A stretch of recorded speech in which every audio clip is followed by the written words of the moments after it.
And I'm angry because nobody's coming out here and going, you know what? You're right. We sucked. This was not a good season. Just say it.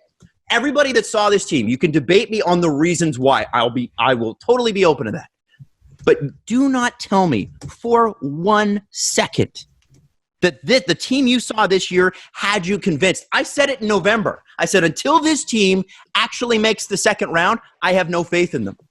I was right. And the thing is, it's like, well, not a lot of teams make the second round. Well, not a lot of teams have 3 guys making $11 million up front. I think teams with 3 guys, $33 million on one line, should be able to crack the second line. Is that too much to ask? Is that crazy? Like, seriously. No, I'm asking you guys. Is that too hard to ask? And another guy making 7, who, by the way, had a great season? I don't understand why we set this bar so low. 4 years of this. The first 2, underdogs. Boston last year, I guess you could say somewhat close to even, but Boston's the better team. Better team. May not have more talent, better team. This year, no excuse. You should steamroll a team that cannot score. And you didn't. Who's a better team? Tampa or Columbus? Man, Columbus almost showed that they were last night, too. Who's a better team? Tampa or Columbus? I'll go Columbus. That's a better team. 7 periods of hockey, and I know they didn't win. Team. Definition of team. Last year, who's a better team? Tampa or Columbus? Tampa. It's very obviously Tampa. Yes. Sometimes the inferior team wins. Right. So what? And this is what I'm getting at is it's. At what point do you get sick of it never being you? Well, you know what I mean? Yeah. How about this? You're the common denominator here. At what point do you take responsibility? Oh, it's a chaotic game. Well, that's what you signed up for. And that's what I signed up for as a fan, and I realized that. Listen to the winners on this team. The best chance to win. But they aren't doing that. They're not doing that. I mean, they got this. They got the Sheldon Keefe training camp they needed. They got the players they needed. They got the right-handed shot defenseman they needed. They got the backup goalie finally that they needed a little too damn late in the season, frankly. Come on. Like, I can't underestimate how much Michael Hutchinson cost them. He did. He cost them huge. Those games would have completely changed who they played. I agree with that take. I cannot understate how badly Mike Babcock's coaching at the beginning of this season cost them. It cost them huge. But at the end of the day, when you have this much talent on the roster, it should come through. And mentally, it's not there. And I didn't see the accountability that I needed to see before the media today. And you can disagree with me on that too. But frankly, Kyle Dubas should have got in front of that microphone and said we weren't good enough. He did say we were about what we were in the standings. Dubas's thing is the playbook. You see something twice in a row, it might not be a coincidence, right? Yes. So the end of the year press conference he is jump on the grenade guy. We already know, players coach. He's a player's GM. Mm-hmm. Wants to be everyone's friend, rightly or wrongly with the contracts, but seems pretty smart, very caring. The Ilya Mikheyev thing with the hospital and staying there for a week. Nobody's suggesting he's not. No, I know. But we know that part of the playbook. The quotes that spoke to me the most today were Jake Muzzin, because he sounds like a guy who's won. He sounds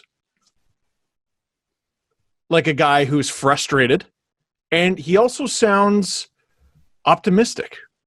It's weird. So first of all, in his quotes, he said he's doing all right, which is good from his injury. He said, here's a quote from Luke Fox, "I believe this is a group capable of winning it all." So there's one. Here's another from Kristen Chilton. "If we're not learning from this, we're really losing. I hope guys understand that we've got to dig in to the next level, and that'll bring this team further along." From Jonah Siegel, "This team needs to dig in more." From Mark Masters, "Consistently throughout the season will allow for when different situations come about in playoffs. You've won different ways, and it's just second nature, and away you go. It definitely starts in the regular season, creating good habits. Now, this regular season was weird, but let's not pretend that their regular season that they did put on was pushing them towards any good habits. Well, this is the thing now. You know, I want to address one thing I said last show, and then I'll move on to my point. I said they can trade John Tavares. No, they can't. We did disagree with that, didn't we, Jesse? Yeah, Can't trade Tavares. I don't think anybody thought you were that serious about Yeah. No. I think some people took you seriously, actually. I think you're worse. No, they did. Islanders fans forced themselves to think I was taking it seriously, which whatever you got to do to get through the day, man. It's a tough year. But John Tavares can get traded. It's just me spicing up Wayne Gretzky got traded so anyone can get traded, which is a boring thing to say because 1,000 people have said it. That doesn't make it not true. John Tavares was one of the best parts of the Leafs this season. And there were so many games where they were not there, and he was. They were not scoring, and he was. They needed a tying goal, and he scored it. They needed a game-winning goal in a game where they didn't deserve to win, and he scored it. Jesse and I saw that in person. That Buffalo Sabres game where we sat between the benches. Yeah, and the Lotto 649 seats. Absolutely. They got outshot something like 42-28. They won that in overtime because of a lazy run-of-the-mill dart. Just a dairy farmer, John Tavares, standing in the high slot, doing what he does best. John Tavares is not getting traded.